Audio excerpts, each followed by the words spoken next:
I'm just so excited to have these two featured poets tonight. And we're going to begin with Joan Stanford. Let me tell you a little bit about Joan. Joan's a registered art therapist and author of The Art of Play, Ignite Your Imagination to Unlock Insight, Healing, and Joy. And she has some books on the back table that are for sale, you know. She's been leading creativity groups for over 30 years, encouraging people of all ages, especially non-artists and non-writers, thank you, Joan, to expand their awareness through creative play. Joan offers imagination play shops and creativity retreats at the Stanford Inn, which she and her husband have owned and operated since 1980.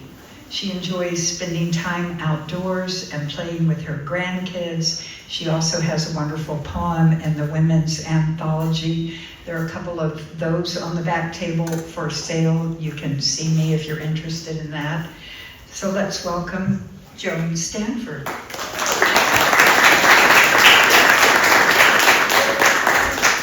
Thank you, Deborah. And should I move this at all? Can you hear me okay? I can put it down. Thank you all for coming. I'm really excited to be here. Before I begin, I just wanted to say one thing. I don't have any poems that I'm going to be sharing tonight about the main role in my life. I have lots of other roles mentioned, but the main role is probably my wife, being a wife and partner to Jeff. And I felt really bad when I realized I'd omitted that completely from my selection. So I just wanted to give a shout out to him because he's always supported my following my dreams, and also many other people that have worked at the Inn. He's encouraged them to go on and follow their dreams. So I'm also going to be sharing images to go along with the poems. And this first image is actually a card that I found when I was starting to put this presentation together. And it seemed perfect because this is kind of my little girl self who is really happy to be in her nest, safe and safe, mainly. And then, but being asked to come and present here brings up my vulnerability, my shyness, my performance anxiety, all those things. So she also brings a great deal of excitement. So I'm hoping that excitement doesn't interfere with my delivery because I love my little girl self. So the first poem I'm going to read, oh, and I just wanted to say that as an art therapist, I'm always encouraging others to explore, as Deborah mentioned, their lives, their worlds, and our world through imagery. And I know how valuable it is when that is shared, when we do heartfelt sharing. It enriches us and it connects us one to another and to our shared humanity, which I think is incredibly important now. So it's in the spirit of sharing explorations that I'll read these poems. So, okay. Oh, my little thing. That's my little thing. Where is my little thing? Hang on one sec, I need my remote.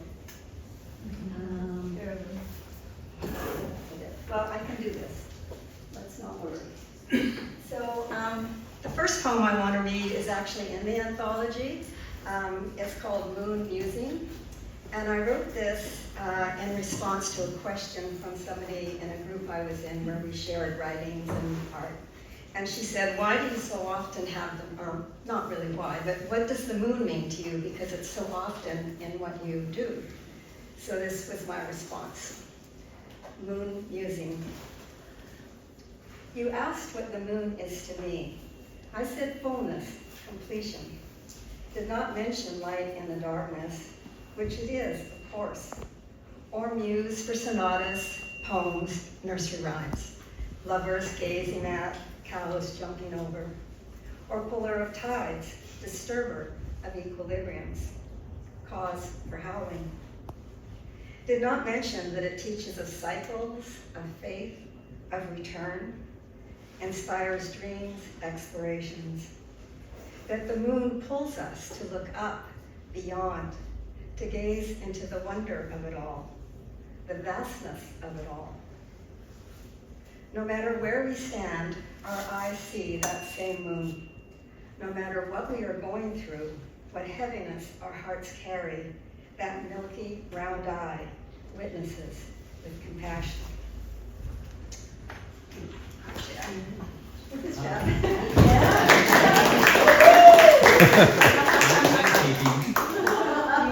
You missed your phrasing. Minimal phrasing. That was not what it should be. Joan, bring the mic to your mouth, please. The mic? Could you use the mic? Is that better? If you slow down, just a tiny. I'll try. Thank you. That's my task. Okay, so this next poem actually speaks over there. Oh, this is better? Yeah. Deja vu, Marilyn. The first time I was invited to read, I was reading and somebody said, turn on the mic, or the mic's not on or something. And I thought, you mean I have to be heard when I'm here? So anyway, so this one, as I said, speaks to the little girl in the nest who does not want to come out, who does not want to risk being judged. And I think that comes from how hard we are in ourselves and how we compare ourselves to the others that are more talented and better at everything. So this is called Remember Why. I stopped writing poetry when I told myself it had to be deep, meaningful, significant, beautiful, as judged by others who would read it. When I forgot my poems are simply conversations between my heart and my pen. When something I see or feel moves me. When I notice the veins in a leaf, the dew beating on spiderweb threads, the flame flickering, casting dancing shadows on my desk. I stopped writing poetry when I forgot each poem is a prayer of gratitude, to be alive in this world, a reminder to pay attention to this passing moment.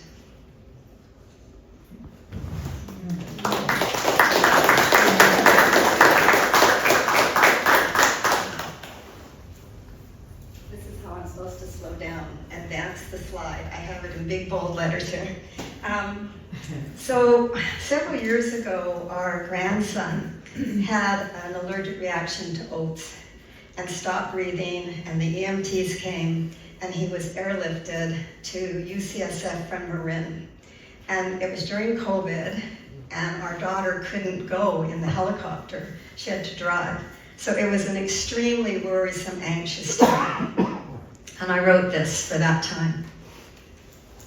And it's called For Kate, when Ian was airlifted. I hope I don't choke. This one usually gets to me. If my arms could stretch, they would wrap round you, hug you close, and comfort you as only a mother can. There, it will be all right. And I would believe. Instead, I light candles. Ask those no longer here for help.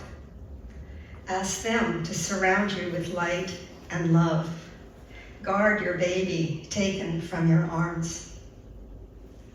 I think of all the mothers who waited while others probed and poked their babies, of other candles lit in hospital chapels, prayers offered up, prayers answered and unanswered, the ocean of tears mine fall into. Please, please keep him safe.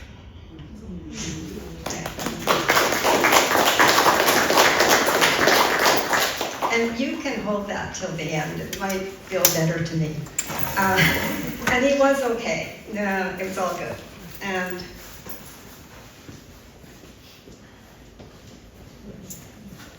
I find this stage of life, this time in my life, is very interesting because at the same time that I'm welcoming grandchildren, like Ian, and being around their joy and excitement, I'm also saying goodbye to very dear friends of many, many years.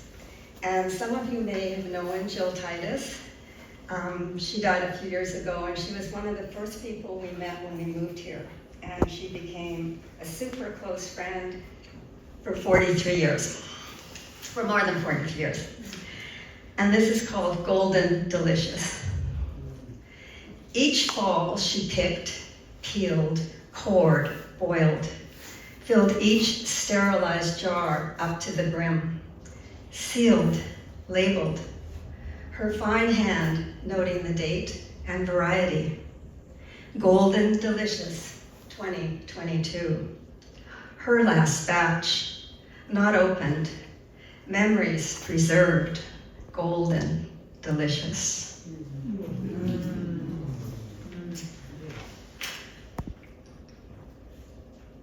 We worked so hard to get my remote to work. Anyway, this next one is also for Jill. It's a collage I did to honor her,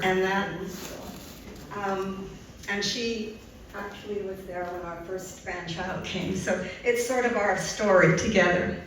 Her mother would always pick up any penny that she found, and Jill continued to do that, and it was like pennies from heaven. And shortly before Jill died, she had this vision of herself lying in her place on the floor, and all these pennies raining down on her. And I just felt that's perfect. The other thing that this poem mentions is Jill would often say, "Oh, that's a smiley," when something tickled her. Kristen's nodding back there. And so this poem is called Pennies. I like to think you are dancing with the northern lights, all beauty and movement after months of sitting with pain. I like to think you are laughing and tossing pennies down to us, a smiley. I like to imagine us walking Big River Trail, sharing our thoughts, breathing deep the fragrant forest air, breathing in gratitude for this friendship, breathing out, letting go.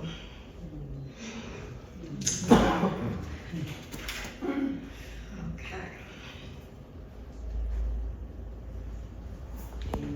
Other thing that's also happening at this point in our lives is partners are losing partners after many years of marriage and having to adjust to being a single person again. And this one I wrote for our daughter's father-in-law, who lost his wonderful wife after a very long marriage. And it's called Loss. The king bed is too big now that the queen has gone. We shared a lifetime, then a death time, months leading up to your deliverance, a reverse pregnancy. Family gathered, then left, silence behind, deafening silence. I wander room to empty room, each full of memories, photos. Can't face your closet, your scent on scars. The light comes on when I open the fridge. Ice cream again. I am the third wheel now, the doting grandpa, the holding up well guy.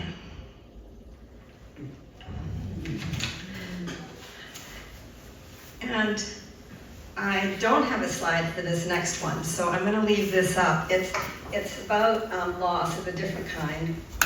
It's called Baking, and I wrote it last January when the fires were happening in Southern California. And baking.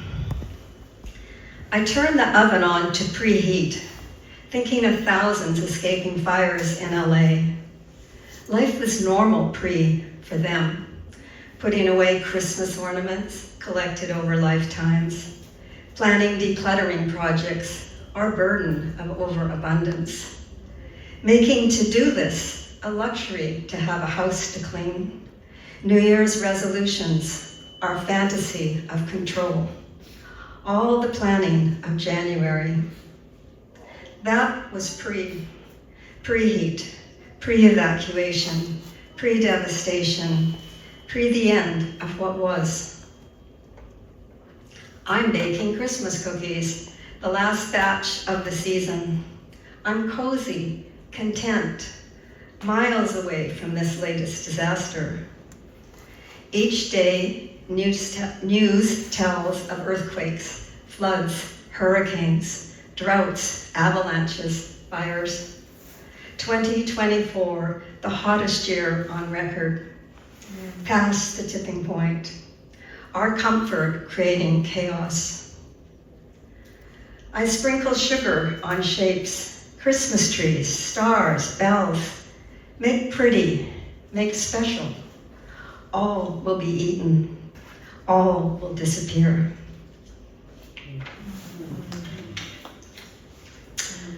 And moving into the lighter part of the program, this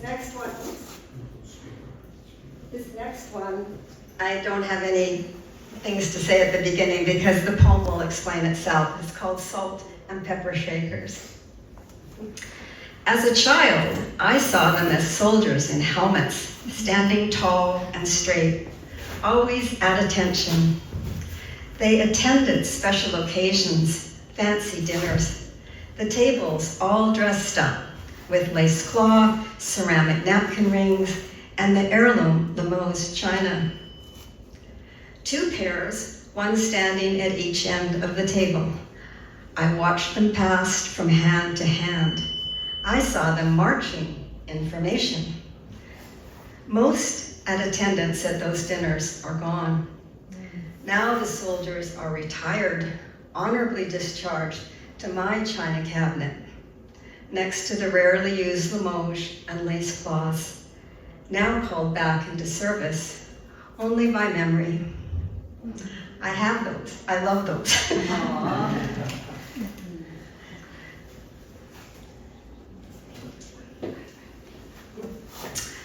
And as an innkeeper, I have many, many interactions with the guests. And sometimes one will just go into me pretty deeply. And this was a super brief encounter, but I wrote this about it. It's called Bless. The man cradles the ice bucket in the crook of his arm, asks directions to the ice machine. I've been wandering round and round, he says. Having just passed it, I point him on his way. Bless your heart, he says. Not thank you, but bless your heart. Bless your heart indeed. Bless its steady beating. Bless its mission to love. And this was the little thing I made. It's for broken hearts, really, but it's blessing on us. So this next one doesn't really need a lot of introduction, but I did write it last November after the election. And it's called On Awakening to News I Didn't Want to Hear. The horses don't know, standing like statues, sun on their backs, facing the wind. The ravens don't know, cawing away, flapping on the railing, snatching cat kibble, the cat, who also doesn't know, left. The garden doesn't know, offering its color and scents today as every day. I pour tea, watch steam rise and drift away. I cup my hands for warmth around my mug. I stayed under the covers as long as I could, like a child hiding, but the news came. I know.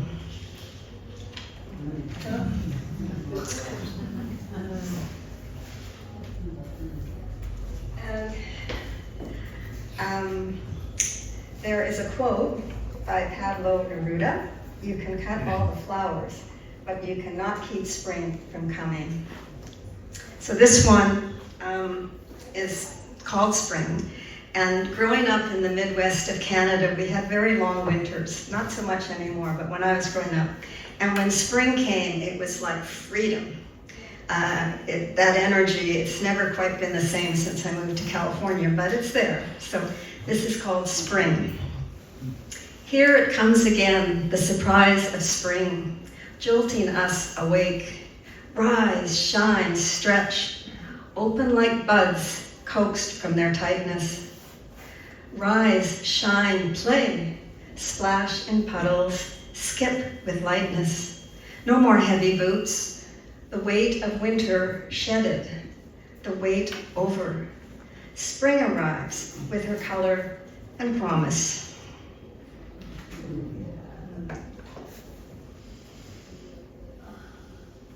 This is also speaking to the invitation of spring to come alive, and it's called Chuckle. And it was actually, often poems come as a response to a word prompt, and the friend gave me the word chuckle. Chuckle. Tickle my funny bone, make me chuckle.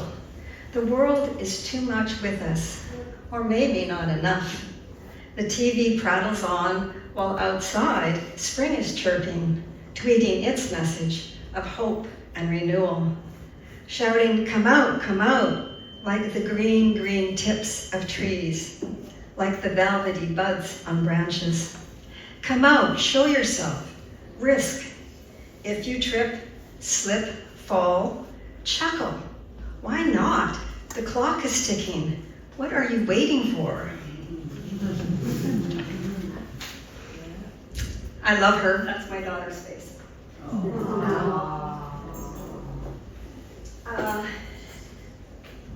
For many years, after I went back to school and got my degree for art therapy, I worked in the schools and I worked in the counseling office. And kids would come in with their stories and their woes and troubles. And my job was basically just to listen and to support and hold the vision of them in wholeness and growing into their futures. But you know, as a counselor, there's a really pull to fix things and to fix lives, and you can't do that. So I wrote this, it's called My Sailors. Into my life, yours flow, like leaf boats with matchstick masts sailing in streams. I am the water you ride, carrying nightmares and dreams. I hold you afloat without any hands, take no responsibility for snags and rocks lying in your path, or the breezes blowing, or the stillness keeping you stuck, unable to move. Some days I want to rise up like a god, expose my water code as fake, mere thin, shiny fabric. I want to catch you as you fall into my huge hands. I want to outfit you with sturdier vessels, provide oars, life vests, headlights, radar. Then I will sink, settle once more into my role as water. Let you journey on my surface as it becomes the seamless path to your future. That's an old one.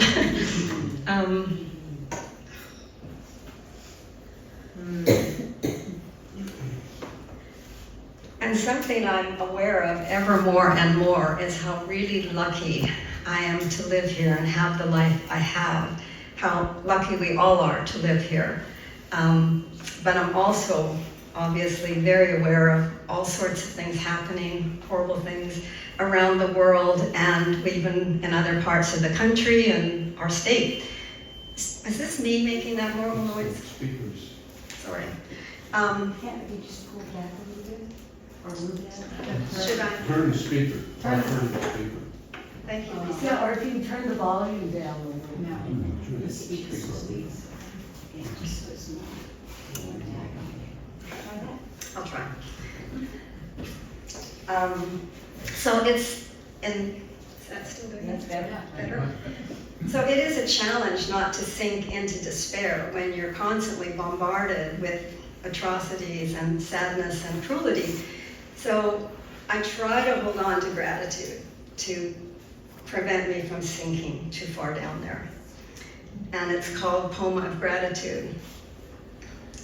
I am grateful for the color yellow, the smell of lilacs, shades of blue, the moon, waxing and waning.